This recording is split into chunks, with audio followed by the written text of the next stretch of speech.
Har du noen gang stått alene med en smerte så stor at du følte du kunne skrike, men ingen lyd kom ut? Har du noen gang båret på en angst som virket meningsløs å forklare til noen andre, fordi ordene rett og slett ikke strakk til? Hvis du kjenner deg igjen i dette, har du allerede mer til felles med en av Norges største kunstnere enn du kanskje tror. For nesten 130 år siden malte en norsk mann et bilde av akkurat denne følelsen, og det bildet ble et av de mest gjenkjennelige kunstverkene i menneskehetens historie. I dag skal vi se på hvordan Edvard Munch tok sin egen lidelse, sin egen angst, sitt eget kaos, og forvandlet det til noe som fortsatt snakker til millioner av mennesker over hele verden. Og enda viktigere, vi skal se på hvordan du kan bruke akkurat den samme prosessen i ditt eget liv, her i Norge, i dag. La meg stille deg et spørsmål før vi går videre. Hvor mange ganger har det blitt fortalt at du bør holde følelsene dine for deg selv? At du bør være sterk? At du bør ta deg sammen? At det ikke er passende å vise sårbarhet? Vi nordmenn er kjent for mye godt, men vi er også kjent for en viss tilbakeholdenhet når det gjelder følelser. Munch levde i en tid hvor dette var enda mer ekstremt, hvor psykisk lidelse ble sett på som skam, som svakhet, som noe man skulle skjule. Og likevel valgte han å gjøre det motsatte. Han malte sin angst rett på lerretet for hele verden å se. Dette er historien om hvordan den valgte sårbarheten ble hans største styrke. Edvard Munch ble født i 1863 i Løten, en liten bygd i Hedmark. Fra en alder av bare 5 år ble livet hans preget av tap. Moren hans døde av tuberkulose da han bare var barn. 9 år senere fulgte søsteren hans Sofie etter, samme sykdom, samme lidelse, samme uunngåelige død som hang over familien som en skygge de aldri kunne unnslippe. Faren hans, en religiøs og streng mann, slet med dyp depresjon og formidlet en konstant frykt for synd, straff og evig fortapelse. Tenk deg å vokse opp i et hjem hvor døden ikke bare var en frykt, men en tilstedeværelse, en gjest som stadig kom tilbake for å ta enda en av dine kjære. Dette formet Munch på et grunnleggende nivå som han aldri klarte, eller kanskje aldri ønsket, å unnslippe helt. Munch selv skrev senere at sykdom, galskap og det var de sorte englene som sto vakt ved hans vugge, og som fulgte ham gjennom hele livet. Dette er ikke overdrivelse eller poetisk lisens. Munch led selv av angst, av det han beskrev som en konstant frykt for å miste kontrollen, og senere i livet gjennomgikk han også perioder med det som i dag ville blitt diagnostisert som alvorlig psykisk krise. I 1908, etter et sammenbrudd, sjekket han seg inn på en klinikk i København hvor han tilbrakte flere måneder i behandling. Dette var ikke en mann som overvant sin lidelse og deretter malte om den fra en trygg avstand. Dette var en mann som malte midt i stormen, som brukte kunsten som et redskap for å overleve stormen i seg selv. Og her kommer noe som jeg tror er utrolig viktig for oss å forstå i dag. Munch selv sa noe som fortjener å bli gjentatt igjen og igjen. Han sa at uten angst og sykdom ville han vært et skip uten ror. Tenk på den metaforen et øyeblikk. Et skip uten ror driver formålsløst, styrt av vind og bølger, uten retning, uten mening. Munch mente at nettopp hans lidelse, den samme lidelsen som andre ville sett på som en byrde å bli kvitt, var det som ga hans liv og hans kunstretning. Dette er ikke en romantisering av psykisk lidelse. Munch ønsket ikke smerten, men han fant en måte å transformere den på, og det er akkurat denne transformasjonsprosessen vi skal dykke ned i nå. Det mest kjente verket hans, som du helt sikkert kjenner igjen selv om du aldri har tenkt ned over det, er Skrik. Malt i 1894 viser det en skikkelse som holder hendene mot ansiktet, munnen åpen i det som virker som et evig, tidløst skrik, mens himmelen bak brenner i intense røde og oransje farger. Munch selv beskrev opprinnelsen til dette bildet i dagboken sin. Han gikk langs en vei ved Ekebergåsen i Oslo sammen med 2 venner. Solen gikk ned, og plutselig følte han det han kalte et umåtelig, uendelig skrik gjennom naturen. Han skrev at han stoppet, skjelvende av angst, og at han følte at naturen selv skrek. Legg merke til noe fascinerende her. Munch skriver ikke at han skrek. Han skriver at han følte skriket i naturen rundt seg.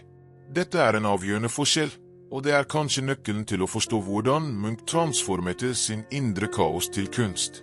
I stedet for å bare oppleve angsten som noe som skjedde inne i ham, isolert og usynlig for andre, projiserte han den utover, inn i veien, inn i himmelen, inn i landskapet. Han ga sin usynlige indre smerte en synlig, delbar form. Dette er selve essensen av kreativ transformasjon, og det er noe du og jeg kan lære utrolig mye av. Tenk på din egen angst et øyeblikk, hvis du opplever den. Kanskje det er bekymring for fremtiden. Kanskje det er en følelse av å ikke strekke til. Kanskje det er ensomhet, selv midt blant andre mennesker.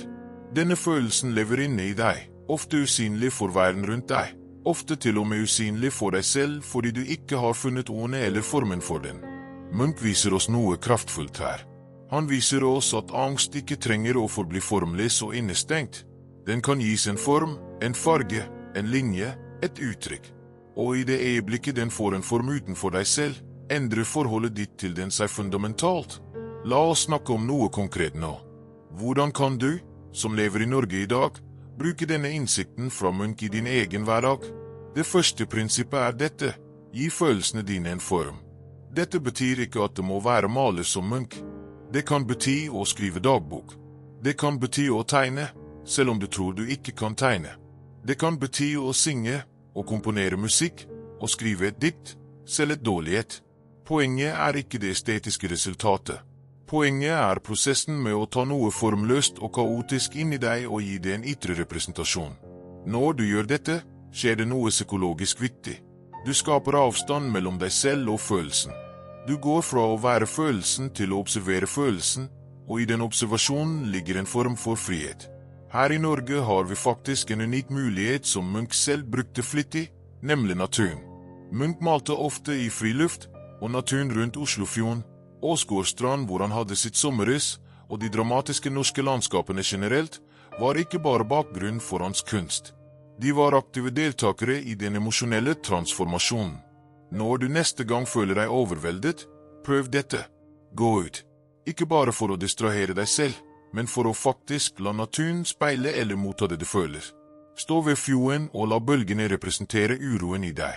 Se på et tordenvær og la det representere sine du kanskje undertrykker. Munch fant at naturen kunne bære følelser som var for store for ham alene og bære innestengt i sitt eget sinn. Det andre prinsippet fra Munchs liv handler om noe som kan virke kontroversielt i vår moderne kultur av positiv tenkning og konstant optimisme. Munch nektet å fornekte sin lidelse. Han skrev en gang at han ikke ønsket å bli kvitt sin sykdom, fordi kunsten hans var avhengig av denne kontrasten mellom lys og mørke i hans sinn. Nå, la meg være tydelig her. Dette betyr ikke at du skal glorifisere psykisk lidelse eller unngå å søke hjelp når du trenger det. Munch selv søkte behandling da krisen ble for stor. Men det han lærer oss er noe dypere, nemlig at vi ikke trenger å se på våre mørkere følelser som fiender som må elimineres for enhver pris. De kan i stedet sees på som informasjon, som råmateriale, som en del av vår fulle menneskelige erfaring som, når den håndteres med bevissthet og uttrykk, kan bli en kilde til dybde og mening. Tenk på hvor mye energi vi ofte bruker på å bekjempe eller skjule våre vanskelige følelser, spesielt her i Norge hvor det kulturelt sett ofte forventes at vi skal være rolige, samlede, kontrollerte. Denne konstante kampen mot våre egne følelser kan faktisk gjøre dem sterkere, mer skremmende, mer isolerende. Munch viser oss et alternativ. Ikke å dyrke lidelse for lidelsens skyld, men å anerkjenne den, og gi den plass, og la den informere noe skapende i stedet for å bare undertrykke den til den bryter ut på uventede og ofte mer destruktive måter. La oss gå videre til et annet av Munchs mest kjente verk, nemlig Det syke barn, malt i flere versjoner gjennom hans karriere, første gang i 1886. Dette bildet viser en syk ung jente i en seng, med en sørgende voksen figur ved siden av, hodebøyd i det som tidlig er dyp sorg. Dette maleriet var direkte inspirert av søsteren Sophiste. Munch malte og malte og malte over dette bildet gjentatte ganger, skrapte av maling, malte på nytt, i en prosess han selv beskrev som ekstremt smertefull, men nødvendig. Han kalte det en gjennombrudd i sin kunst, fordi han for første gang malte ikke det han så, men det han følte. Dette er et avgjørende poeng for oss å forstå. Munch skiller mellom å male det øyeblikkelige, overfladiske inntrykket av en scene, og å male den dypere, emosjonelle sannheten om en opplevelse.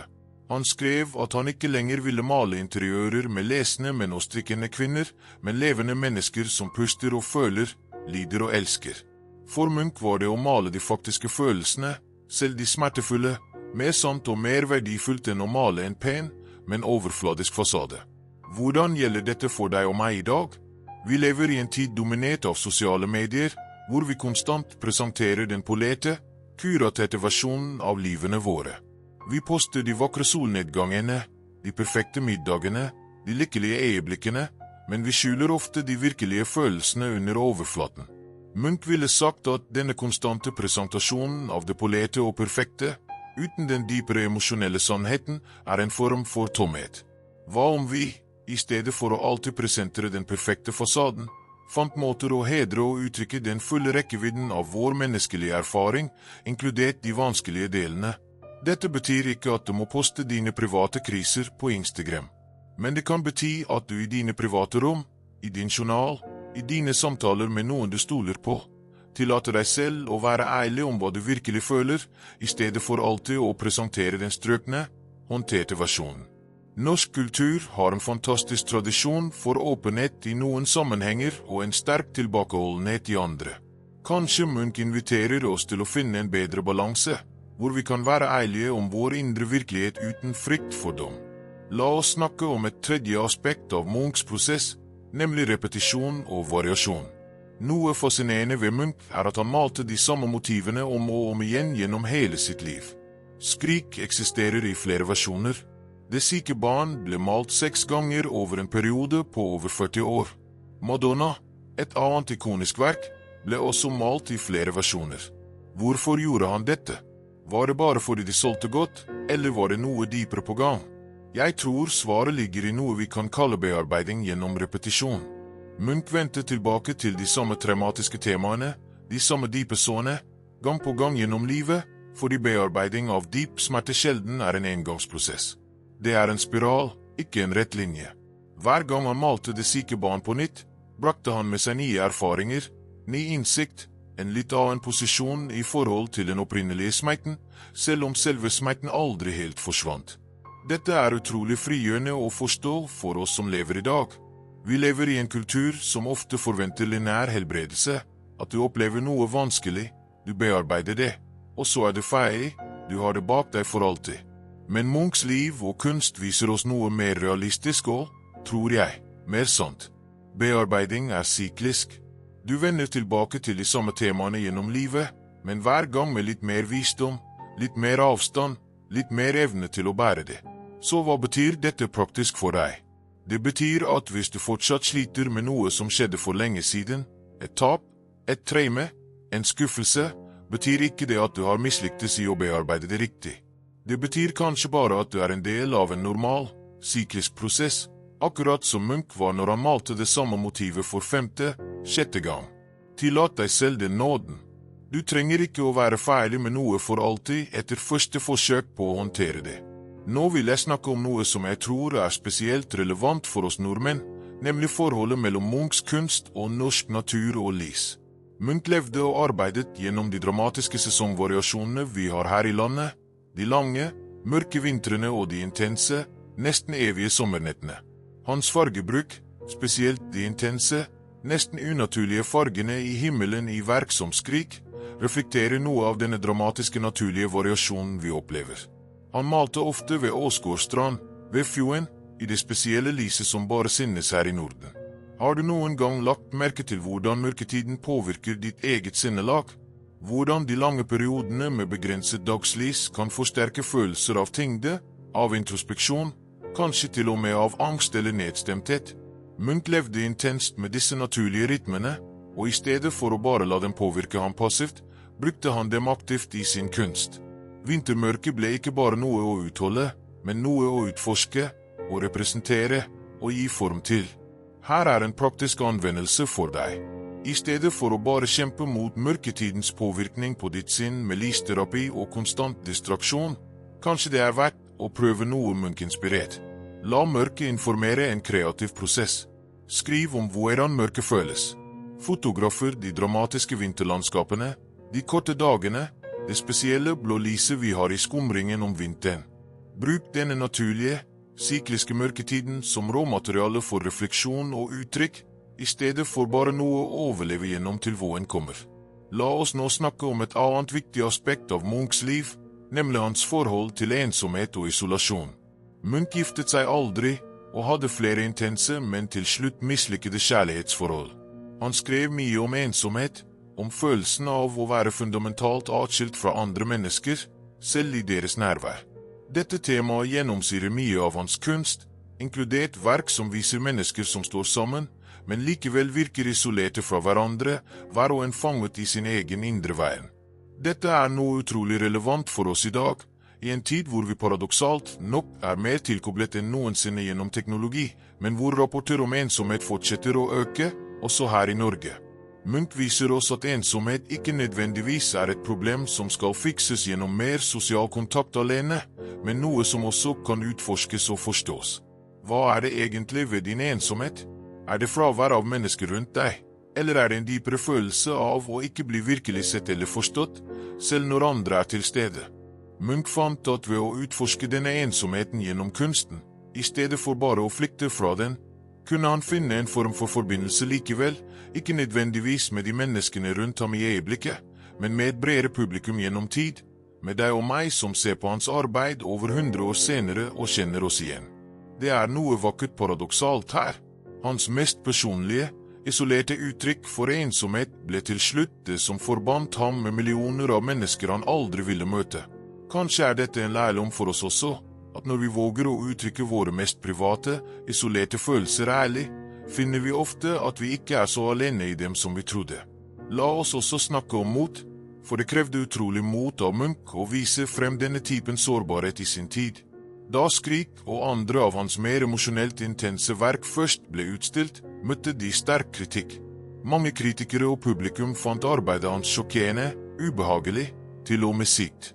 En utstilling i Berlin i 1893 ble stengt etter bare noen dager på grunn av kontroversen den skapte. Kan du forestille deg motet det krevde å fortsette å skape denne typen ærlig, sårbar kunst, midt i så mye avvisning og kritikk? Dette er kanskje den mest kraftfulle lærdommen av alle fra Munchs liv. Autentisk uttrykk, spesielt uttrykk for våre vanskeligste følelser, vil ofte møte motstand.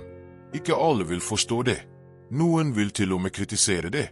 Men Munch fortsatte likevel, fordi han visste, på et dypt nivå, at det han uttrykte var sant, selv om det var ubehagelig for andre. Dette krever noe vi kan kalle emosjonelt mot, evnen til å stå ved din egen indre sannhet selv når verden rundt deg foretrekker at det forblir stille om den. Hvor i ditt eget liv holder du tilbake din sannhet fordi du er redd for hvordan andre vil reagere? Kanskje det er en følelse du ikke tør å uttrykke til noen du er glad i. Kanskje det er en kreativ idé du holder tilbake fordi du er redd den vil bli dømt.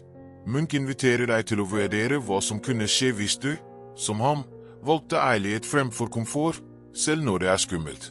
Nå, mot slutten av Munchs liv, skjedde noe interessant. Etter sammenbruddet og behandlingen i København i 1908, gjennomgikk kunsten hans en betydelig endring. Fargene ble lysere, komposisjonene mer stabile, temaene mindre dominert av angst og død. Noen kritikere ser på denne perioden som mindre kraftfull enn hans tidligere, mer tormentede arbeid. Men jeg tror det er en annen måte å se dette på. Munch fant, gjennom sin kunst og sin behandling, en form for fred, ikke fraværet av all smerte, men en ny relasjon til den. Han levde til han var 81 år gammel, og fortsatte å male og skape gjennom store deler av sitt liv, inkludert gjennom den tyske okkupasjonen av Norge, hvor han, til tross for å bli sett på som en degenerert kunstner av nazistene, nektet å forlate sitt hjem og sin kunst. Dette gir oss et siste, viktig prinsipp å ta med oss. Transformasjonen av lidelse gjennom kreativitet er ikke nødvendigvis en endelig destinasjon hvor all smerte forsvinner for alltid. Det er en livslang prosess, en pågående dialog mellom vår indre virkelighet og vårt ytre uttrykk. Munch fant ikke en perfekt løsning som eliminerte hans angst en gang for alle, men han fant en måte å leve med den, og arbeide med den, og la den informere noe meningsfullt gjennom hele sitt lange liv. Så hva tar vi med oss fra Edvard Munchs ekstraordinære reise gjennom lidelse og kreativitet? For det første, at våre vanskeligste følelser ikke trenger å forbli formløse og innestengt. De kan gis uttrykk, uansett medium du velger. For det andre, at vi ikke trenger å fornekte eller undertrykke våre mørkere følelser fullstendig, men kan lære å anerkjenne dem som en del av vår fulle menneskelige erfaring. For det tredje, at naturen rundt oss her i Norge kan være en aktiv partner i denne emosjonelle prosessen, ikke bare en vakker bakgrunn. For det fjerde, at bearbeiding er syklisk, ikke lineær, og at det er helt normalt å vende tilbake til de samme temaene gjennom livet. Og for det femte, at det krever mot å være ærlig om vår indre virkelighet, men at denne ærligheten, paradoksalt nok, ofte er det som forbinder oss dypest med andre mennesker. Edvard Munch tok noe av det mest smertefulle en person kan oppleve, tap, angst, isolasjon, frykt for galskap, og forvandlet det til noe som fortsatt, over 100 år senere, snakker direkte til hjertet av det å være menneske. Han gjorde ikke dette ved å fornekte sin smerte eller ved å late som alt var greit. Han gjorde det ved å møte den ærlig, gi den form og dele den med verden, selv når det var skummelt, selv når det møtte motstand. Kanskje du ikke er maler. Kanskje du aldri kommer til å skape et verk som blir hengende i verdens store museer. Men prinsippene Munch levde og skapte etter er tilgjengelige for hver eneste en av oss. Din smerte, din angst, dine vanskelige følelser, de trenger ikke bare å være noe du bærer alene og i stillhet. De kan bli råmateriale for noe meningsfullt, noe som forbinder deg dypere med deg selv og potensielt med andre. Neste gang du føler den kjente tyngden av angst eller sorg eller ensomhet, tenk på Munch som gikk langs den veien ved Ekebergåsen, skjelvende, følende naturen selv skriker rundt ham. Tenk på hvordan han tok det øyeblikket av ren, ufiltrert smerte og forvandlet det til noe som fortsatt berører millioner av mennesker. Kanskje din vei til denne typen transformasjon ikke handler om å bli en berømt kunstner, men om å gi deg selv tillatelse til å føle det du føler, uttrykke det på din egen måte, og stole på at denne prosessen, akkurat som for Munch, kan bære deg gjennom stormen og ut på den andre siden. Hvis denne dypdykk i Edvard Munchs liv og filosofi ga deg noe å tenke på, hvis du fant verdi i å se hvordan en av Norges største kunstnere transformerte sin egen lidelse til tidløs visdom, vennligst abonner på kanalen for mer innhold som dette. Vi utforsker jevnlig store tenkere, kunstnere og filosofer, både norske og internasjonale, og hvordan deres innsikter kan anvendes i våre egne liv i dag. Klikk på kortene som dukker opp nå for å se flere videoer om andre store tenkere fra hele verden, hvordan de håndterte sine egne kamper, og hvilken visdom de etterlot seg til oss. Takk for at du så, og husk, akkurat som Munch, kan du ta det som er vanskelig i livet ditt og finne en måte å gjøre det om til noe som gir mening.